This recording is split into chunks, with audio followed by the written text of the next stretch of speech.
আমাদের রোজা, আমাদের ইবাদত, এগুলোকে মিজানের পাল্লায় উঠালে কোনো ওজনই হবে না।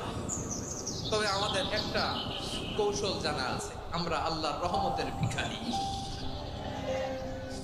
আমরা সেদিন আগেই গুনার স্বীকৃতি দিয়ে দেব।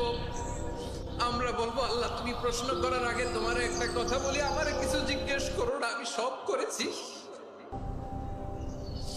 এমন কোন পাপ নাই যে পাপ আমারে দিয়ে হয় নাই।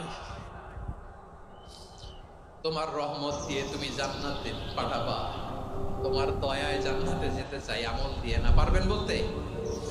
কিয়ামতের দিন আমরা বলবো, আল্লাহ আমার আমল দিয়ে জান্নাত চাই না, আমি তোমার দয়া দিয়ে জান্নাত চাই। তোমার দয়া ছাড়া আমার কোনো উপায় নাই।